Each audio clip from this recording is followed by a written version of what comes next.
Welcome to the Heavy Spoilers Show. I'm your host Paul. In this video, we're breaking down Wednesday.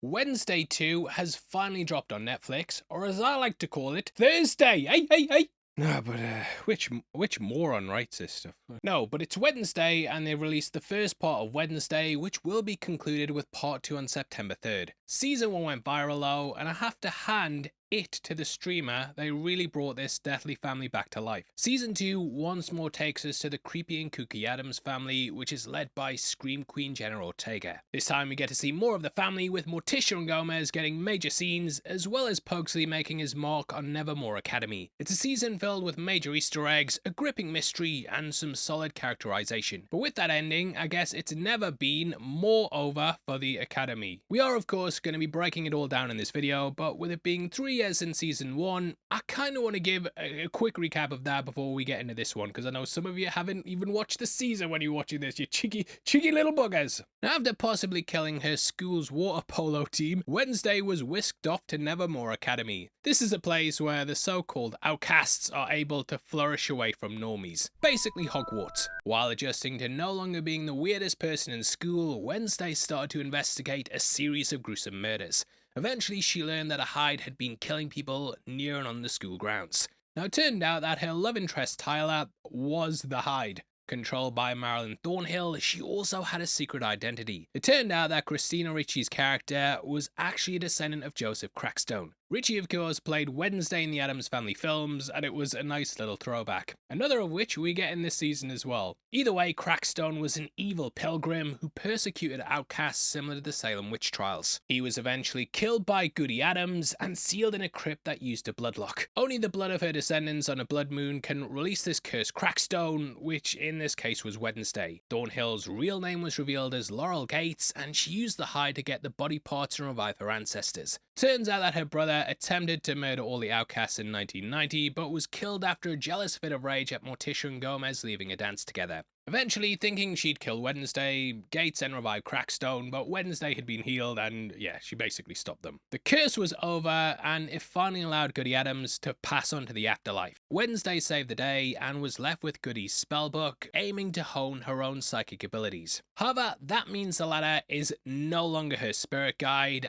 and able to teach her how to use her powers. Tyler was then taken to Willow Hill Hospital, and his master Laurel was also sent to prison. But the monsters, coming back for season 2, which is when things go from bad to worse. Wednesday in the end received notice of a new threat, and someone had been watching her and sent her an ominous gift that was threatening violence. Now, getting into season 2, we actually had a great addition. We get Christopher Lloyd, and he's playing a teacher so old, he's now just a head in a jar. Lloyd, of course, played Uncle Fester in the original 90s movies, again building off the thing with Richie. And he deserved an Oscar for his performance, I stand by that. Beyond that though, gone from the show is Percy Hines White, who played Xavier Thorpe. In January 2023, he was accused of sexual assault on Twitter, with a user saying he'd plied underage girls with alcohol. The post was later deleted, but other women made similar allegations, and thus he was then removed from the show. Now, Hines White has stated that the allegations were part of a campaign of misinformation. He said underage pictures of him were used, and that his friend Jane was falsely portrayed as a victim. He stated her attempts to set the record straight and back him up had been completely ignored, and has since continued to deny it. Since then, he's returned to acting, but his character was written out the series. But how did that happen in the show?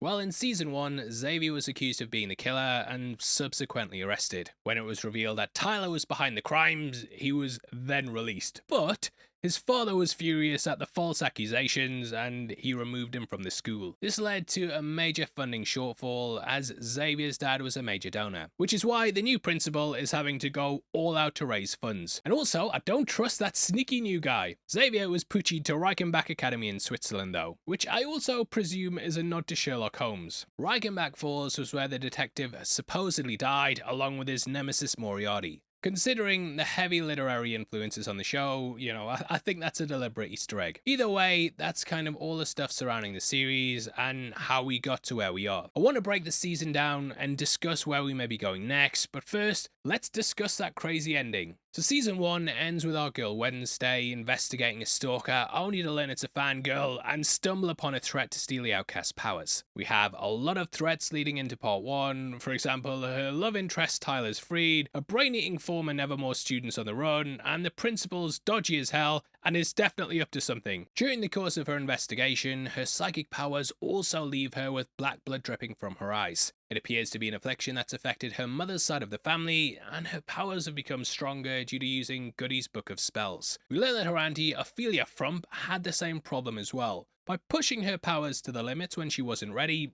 something bad happened to her. Now, a character in the original material is actually named after Ophelia, who's a character in Shakespeare's Hamlet. The character went mad after being used by each side in the play, and it's possible that could be what's happening here. She eventually ended up drowning in a river, and it's left open as to whether she intended to do this or not, which may allude to the character in the show. With the introduction of Hester Frump, Morticia's mother, and Gomez saying Ophelia's story isn't for him to tell, we should learn more about her and what's up with Wednesday's powers in part 2. She will definitely need these abilities though, as we have Tyler out and now wanting revenge. There's also Barry Dort, the new principal, who I do not trust at all. We saw he was having a suspicious phone call when Bianca was sneaking her mum around, and he's absolutely obsessed with money. Ka-ching! Considering that the season heavily references Addams Family values, he could be an outcast version of Debbie Jelinski. In case you haven't seen it, she was basically a Black Widow. Debbie would marry men for their money and then kill them in order to get their inheritance. It's possible that Dort's trying to embezzle the Gola funds for himself, and we may be seeing something similar here.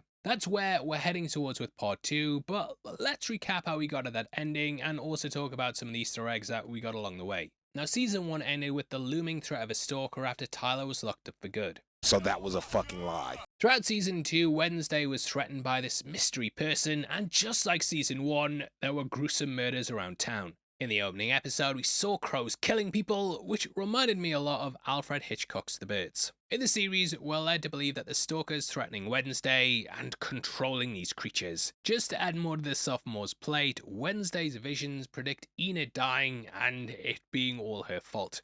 Tyler being released in his hide form due to all his ex's interference and curiosity means that if Enid is killed in part 2, then it's partially her fault. However, the source of her secret messages and escape room style clues turned out to be her #1 fangirl. Yep, her worst nightmare, people actually liking her and hitting the thumbs up on her videos. A byproduct of saving the day in season 1 was that she now has autograph hounds and people hanging off her every word. Turns out that a girl named Agnes DeMille kidnapped Enid and her fellow wolf person crush, all with the aim of impressing the ever macabre Wednesday. It works though, as Agnes is kept on as a lackey and almost like a trainee of our reluctant hero. She's able to turn invisible as well, which I'm sure will be invaluable in the upcoming investigation. With the stalker reveal, Wednesday then aimed to investigate the murders with her uncle and new fangirl/sidekick. After discovering the investigation files that Tyler's father and partner found, they learn that someone named Lois is behind the deaths of a large number of outcasts. Galpin had looked into the obituaries and found they were somehow all connected. After tracking down the bodies, it was revealed that they may not actually be dead. This is because the ashes were not present, and therefore the rumours of their death may have been greatly exaggerated. By tracking down the death certificates using her grandmother, it's revealed a man named August Stonehurst signed them. Also, side note, it was great seeing Joanna Lumley in the show as well. With the help of Agnes and Fester, we learn that Lois is actually an acronym for Long-Term Outcast Integration Study. The deaths were faked, and August Stonehurst, who was a former normie teacher at Nevermore, ran secret experiments below Willow Hill Hospital. He aimed to take the powers from the outcasts and give them to the normies. It's a great mirror of Thornhill's aim to wipe out the Nevermore students. August simply wanted to become like those he taught at the academy. He was in charge of Lois and Willow Hill until he was committed after suffering a mental breakdown. He had attempted to steal the powers of Da Vinci outcasts, but couldn't handle it and ended up being almost catatonic. He was only able to say the door code when he heard the word Lois. This then led to his daughter taking over the family business. Judy, played by Heather Matarazzo, gained avian powers and recruited Rachel Fairburn to be the public face of the hospital. She's played by Thanwi Newton, and yeah, they're getting big names in the cast. It's good to see. I did like how Jenna Ortega, though, and Heather Matarazzo are reunited here after the pair starred together in Scream 5. She was the one behind the death of Galpin and his partner as they were on her trail and working out where all these outcasts went. presumably an interest sparked after Tyler was also sent to Willow Hill and he was worried his son could be the next obituary. After uncovering it all, though, we have one major issue. Well, looks like two, but it's one major issue. Tyler has broken out of Thornhill and transferred there to get the half-man, half-hide to open up. When Fester attacked Judy using his lightning powers, it released all the lowest subjects, but also every inmate at the facility. Both Tyler and Slurp were freed, leading both Fairburn and Thornhill killed by the zombie and Hyde respectively. Hell-bent on revenge, Tyler escapes, majorly hurting our girl Wednesday. So Wednesday should have listened to her mother, as the beast is loose and a zombie brain eater is also out there as well. A vision of a dead Enid may be coming true as well, as Tyler could be who killed the wolf girl in the vision. Therefore, Wednesday is going to need her powers at peak performance, but there's a few problems. Her mother's burned Goody's book of spells, meaning she can't use that to get stronger, and her psychic abilities have also made her eyes bleed. However, one way Wednesday may unlock her powers is via music. She's a talented musician, but Isadora said how she needs to give herself over to the music. Instead of just playing the notes, she needs to feel it, and this may awaken something in her that gives her control over her visions and abilities. Bianca's mum is also a loose end as well. We saw how she was used by a cult to make the leader rich, and the new principal's done the same thing with the young siren. Barry forced Bianca to use his powers on Morticia, and if he can get his hands on an older and more powerful siren, it will help his plans for the gala and also what he's up to in secret. We also have the Slurp on the loose as well. Season 2 upped the gore, and we literally had a brain-eating zombie nursed by Pugsley and Eugene. The former Nevermore Academy student backstory is what really stood out for me though. Utilizing animation that evokes the trademark Burton look and style, we learned how he had a mechanical heart. Pugsley unwittingly woke him up using his lightning powers, which is a skill that's passed down the men's side of the family, whereas the women, they tend to get the visions. However, it had Skip Gomez. Sorry mate, happens to the best of us. It's actually pretty common I hear. After being brought back to life though, the zombie slowly regained his humanity with each and every brain. Boney raided the Screen Crush office there, we'd all be safe. Nah, I doubt it because we've got no brains over there, hey? This bunch of twats. Nah, but we now know he was a sickly child, but he found adulation at Nevermore due to his experiments. But one of these led to his untimely death. He was struck by a jolt of electricity or lightning and then buried at the bottom of the skull tree. It's somewhat similar to Crackstone, who was awoken to continue his work killing outcasts. So I see our clockwork zombie continuing his experiments, or attempting to once he's eaten enough brains. Signposted that he's gaining sentience, as he says, old friend, when eating August's grey matter. So I'm very excited to see where that goes in Season 2 Part 2. We may even see both storylines converge into one by the end of the season. There was a big machine in the lower slab that was similar-ish to the machine in the zombies flashback, so August and Slurp may have been working together on a Proto-Lois experiment. Also, if you're into all this nerdy stuff, mate, why not check out our merch store right below the video? There we have stuff like our Spider-Man themed shirt, and also lots of different ones from Xenomorphs to Predators, just in time for Alien Earth and Badlands. All goes towards helping videos like this get made, and if you buy 3, you get 20% off. Cheers. So, what did I think of the series? Well, I did have my issues when I first watched Season 1, and for me, like, the best part of the 90s movies was seeing the normies and how they interacted with the Addams Family. This season even referenced the best parts with the camp episode. However, upon a rewatch and getting back up to speed with this season, I tried to enjoy it for what it was. It's a sort of gorier and creepier Harry Potter with great characters and performances. Season 2 has really found its footing, and while the mystery feels a bit samey at times, it is still gripping. The expanded cast gave Addams Family fans what they wanted, with more Uncle Fester, Morticia and Gomez.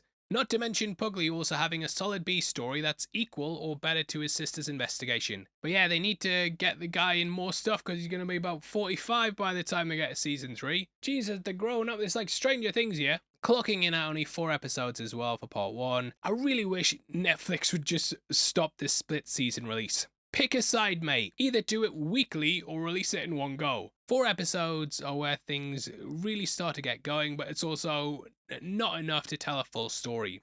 So it's weird. I had similar issues with Squid Game Season 2 and 3, where it was clearly intended to be one season, and then they split it in 2 for money. This has a way shorter amount of episodes, so I do think that affected it. But yeah, I just want more. Luckily though, the break isn't too bad, and it's less than a month until the conclusion.